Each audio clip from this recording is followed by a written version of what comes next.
Hello, everyone. Welcome to Story Time, a program from the San Antonio Public Library. I'm Tricia. This is our second story time of June. There's one more next week that will be recorded for Father's Day.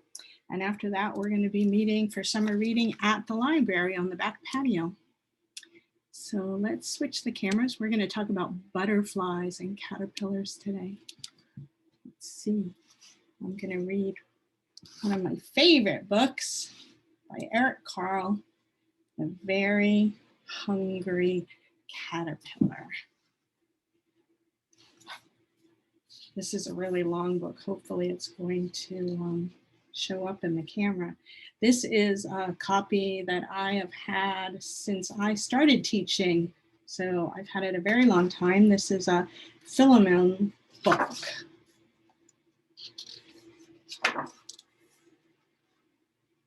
In the light of the moon, a little egg lay on a leaf. You see it right there? On Sunday morning, the warm sun came up, and pop, out of the egg came a very tiny and a very hungry caterpillar.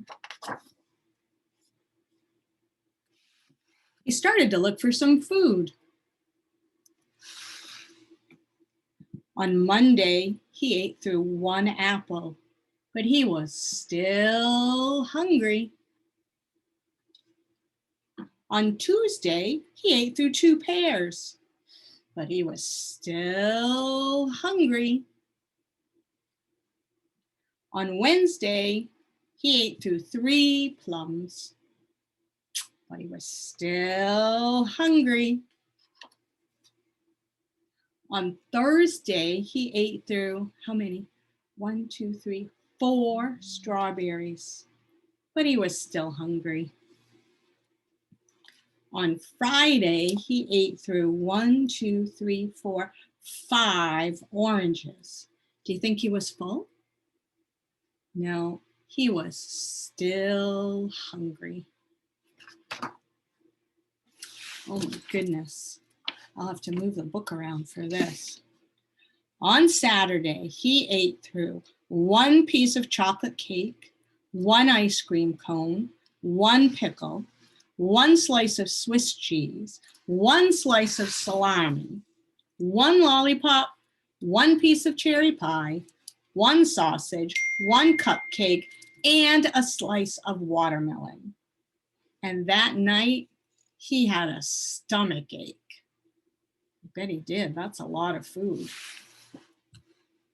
The next day was Sunday again, and the caterpillar ate through one nice green leaf.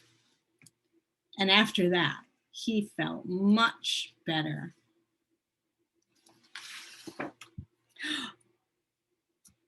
Now he wasn't hungry anymore, and he wasn't a little caterpillar anymore. He was a big, fat caterpillar. Wow, that's really big. He built a small house called a cocoon around himself. He stayed inside for more than 2 weeks, and then he nibbled a hole in the cocoon and pushed his way out. And he was a beautiful butterfly. I love how Eric Carle makes collages for the pictures of his books. The Very Hungry Caterpillar. Let's see. What should we read next? How about Butterfly? This is a See How You Grow book. And the photographs are by Kim Taylor, and it is a DK book. This has wonderful, wonderful photographs. I'm going to lower the camera a little bit so you can see it better. How's that? Can you see that pretty butterfly? I am a caterpillar, and I grow inside my tiny yellow egg, which is no bigger than this dot. Can you see that tiny little dot right there? It's a very small dot. My mother is a butterfly, and one day I will look like her. I am ready to hatch.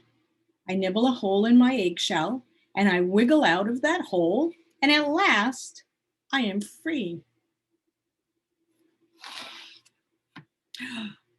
I am 1 week old, and each day I grow bigger because I am always hungry. My skin feels very tight. I am starting to shed. I wiggle out of my old skin, and my new skin fits my bigger body. Soon, I grow too big for this skin also. Remember, they eat a lot of food, so they grow really fast. I am 2 weeks old, and my skin is splitting again. And now I have stripes, bright stripes all over my body. And look at this. Can you see how he's using his legs? He's using them like hands. Caterpillars have lots of little legs. He's using them to hold that plant that he's nibbling on.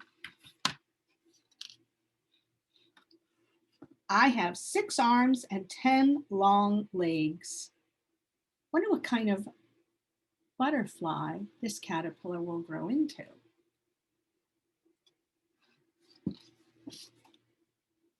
I am 3 weeks old and I am munching on my favorite plant. Other caterpillars are eating it too. I wiggle on to the next plant. While I am eating, my striped suit hides me from danger. I use my orange horn, on the top of his head, to scare away enemies. Do you know what it's called when an animal uses the color of its skin to protect it and hide it from danger? It's called camouflage. I am 4 weeks old and now I am a full-grown caterpillar. I must search for a safe hiding place. My body is beginning to change shape. I am not a caterpillar anymore. I am a chrysalis. Chrysalis are cocoons, depending on what they are. Caterpillar can also turn into a moth. So depending on what it turns into, that determines what it makes. I am 7 weeks old and I climb out of my little pouch. Now I am a butterfly. My new wings are crumpled and wet, so I must wait for a while in the sunshine as they dry. Soon my wings are flat and I can fly. Now I am 8 weeks old and fully grown. My wings are very strong and I can flutter through the meadow. I drink sweet nectar from flowers using my long tongue. And at last, I look as colorful as my mother. See how I grew? An egg, 1 week old, 2 weeks old, 3 weeks old. Can you see that one? 4 weeks old, puts himself in his little house. 7 weeks old, he hatches. And 8 weeks old, full-grown butterfly. That's a great little book. See, I think we have time for the 2 other books that I had picked out. This is a library book, Gotta Go, Gotta Go. Drawing, the words and the pictures are by Sue Riddle. And this, oh wow, this book was published by Farrar, Straus and Giroux. That's a long name. And when it was time, out of the egg came a teeny tiny, creepy crawly little bug. And she was all alone. The creepy crawly bug held up her head, looked out onto the beautiful meadow and said, I don't know much, but I know what I know, and I gotta go. I gotta go to Mexico. And she creepy crawlied away just as fast as she could go. Why do you suppose she's going to Mexico? She ate and she crawled, and she crawled and she ate. She ate so much, she crawled right out of her skin. I gotta go, I gotta go, I gotta go, I gotta go to Mexico. Why is she going to Mexico? Along the way, she met a grasshopper who said, "Where are you going, creepy crawly bug?" "Mexico, Mexico, I gotta go to Mexico." "Mexico?" said the grasshopper. "What on earth is in Mexico?" "I have no idea," said the creepy crawly bug. "But if Mexico is where I'm going, and it is, then Mexico will be whatever I get." And she creepy crawlied away just as fast as she could go.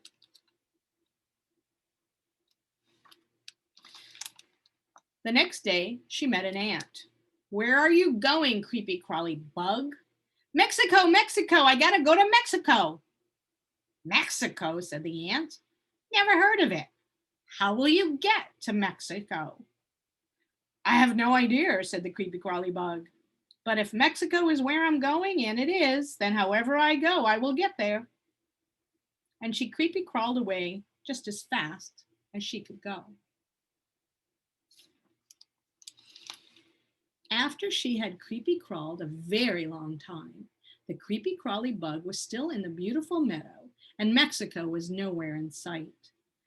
"Oh my, oh my, oh my, oh my, oh my," she sighed. "Knowing what you know is sometimes very hard." She was so tired that she couldn't creepy crawl another inch. So she made herself a little bed, tucked herself in tight, and said, "After a nice long rest, I'm sure I will feel like a brand new creepy crawly bug, and then maybe I can go to Mexico."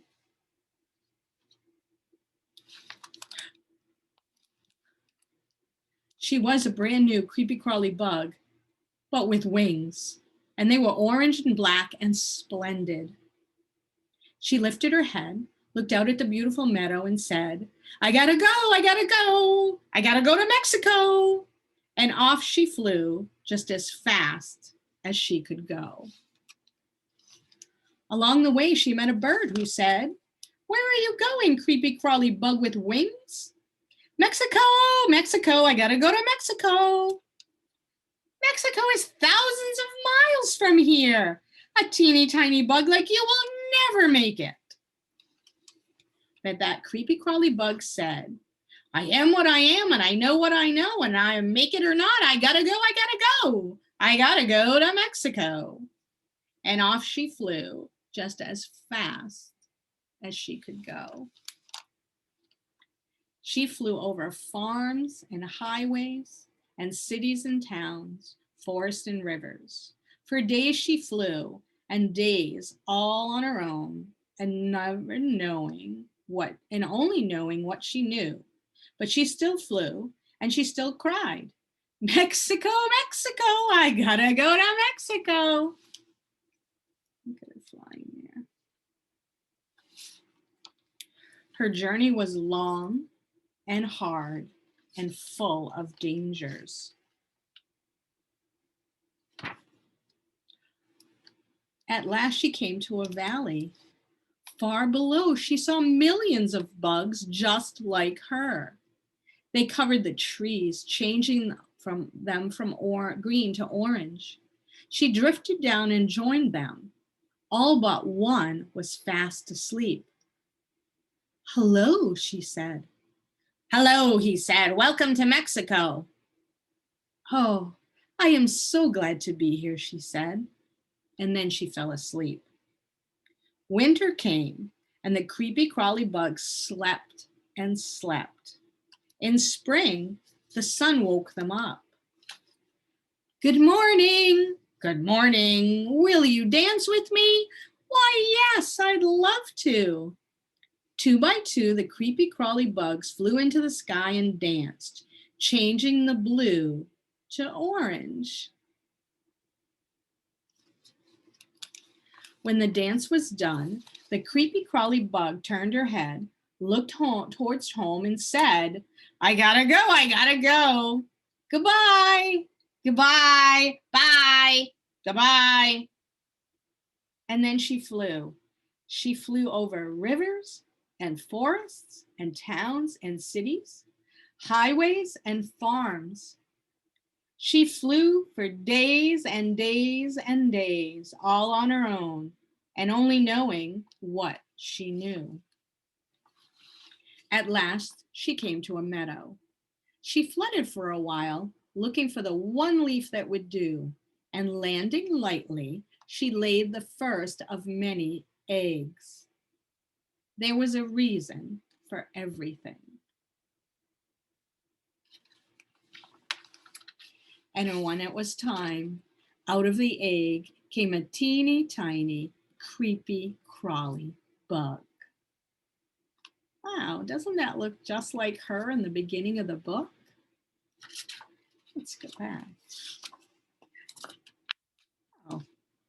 And when it was time, out of the egg came a teeny tiny, creepy, crawly bug, and she was all alone.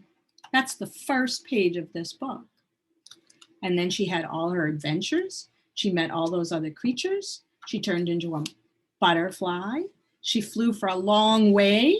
Remember, she was going to Mexico. Mexico is way down south of where we live. And then she came back and found a meadow and laid an egg. Do you recognize that plant? Maybe you should look around your backyard and see if we have one. And the last page, first page, last page. And when it was time, out of the egg came a teeny tiny creepy crawly bug. Huh. That's pretty interesting. In Mexico, there are a lot of other butterflies that look just like her. Do you know what kind of butterfly this is? This is a monarch butterfly.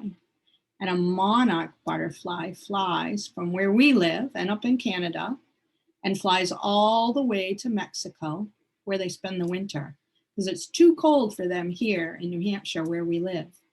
So they migrate. There's a new word.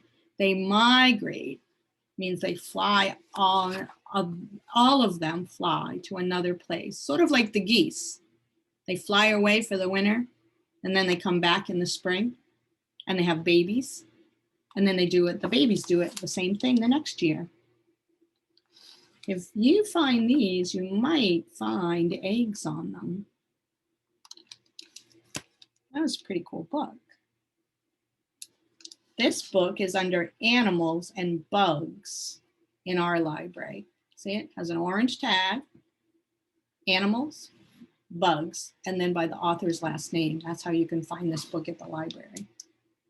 All right, I think we don't have time for the other book I was going to read, which also talked about monarch butterflies. This one's also in the library. This is another great book about monarch butterflies. It's called Hurry and the Monarch. And that one is listed under Animals General.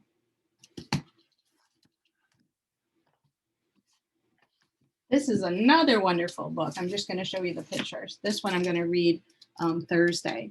This is a Lois and Hart book, Waiting for Wings. That's another great book the library has on butterflies. So I will say goodbye. I will see you next week for the last recorded story time for this year on Father's Day. I will be doing a live story time this week. It is, well, let's see, you'll have to check the calendar and see where we are doing story times because I would have already done it this morning by the time you watch this. But anyway, check the calendar. You'll see where we are. We're out and about town, reading in different spots in town. I hope you had a great time. I will see you next week. Bye.